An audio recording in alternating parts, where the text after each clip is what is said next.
घनघोर अंधेरी रात थी।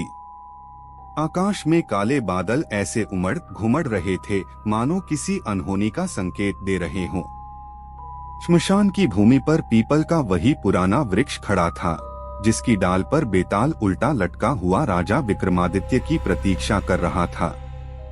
राजा विक्रम अपने वचन के अनुसार फिर वहां पहुंचे। जैसे ही उन्होंने बेताल को कंधे पर उठाया, बेताल अपनी कर्कश हंसी हंस पड़ा।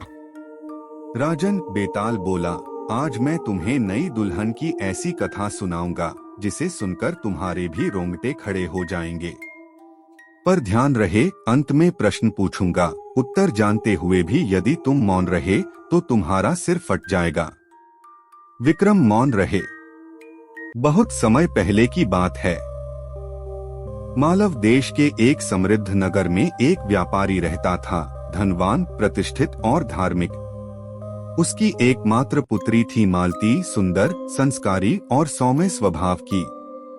उचित आयु होने पर उसका विवाह नगर के एक प्रतिष्ठित युवक वीरसेन से कर दिया गया।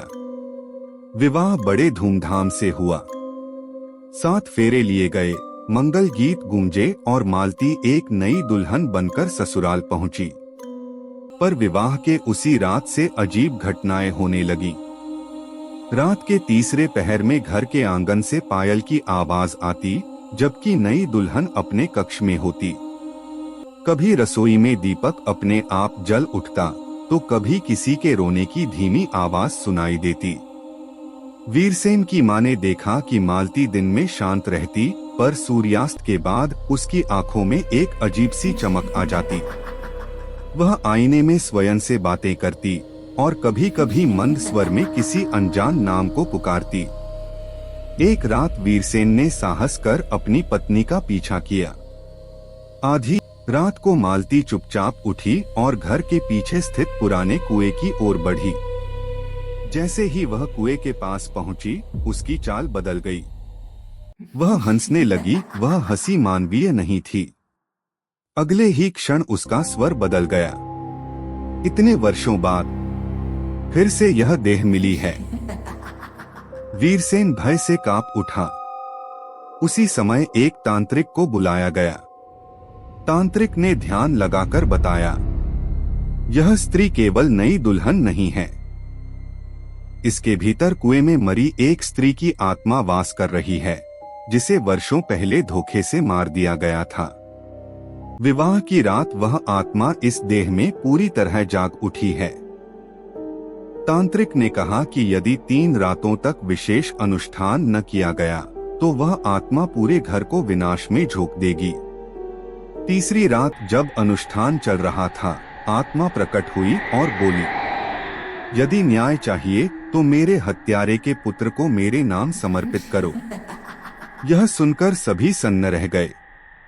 वह हत्यारा कोई और नहीं बल्कि वीरसेन का ही पिता था, जो वर्षों पहले मर चुका था। अब प्रश्न यह था, क्या निर्दोष वीरसेन को अपने पिता के पाप का दंड भुगतना चाहिए? बेताल बोला, हे विक्रम, बताओ न्याय क्या है? यदि आत्मा को शांति देने के लिए निर्दोष का बलिदान हो तो क्या वह धर्म है? और यदि आत्मा को मुक्त न किया जाए तो पूरे नगर का विनाश निश्चित है। बताओ राजा, सही निर्णय क्या है? विक्रम कुछ क्षण मौन रहे, फिर बोले, जहां दोषी नहीं वहां दंड नहीं। आत्मा को सत्य बताकर और पश्चाताप स्वीकार कराकर मुक्त करना ही धर्म है, क्योंकि अन्याय से मिला न्याय भी अधर्म ही कहलाता है। विक्रम के बोलते ही बेताल ठहाका मारकर हंसा और बोला, राजन, तुमने फिर सत्य बोल दिया।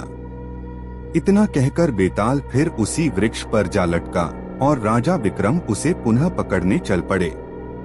श्मशान में फिर सन्नाटा छा गया, पर कुएं से आती वह पायल की आवाज आज भी उस नगर में सुनाई देती है।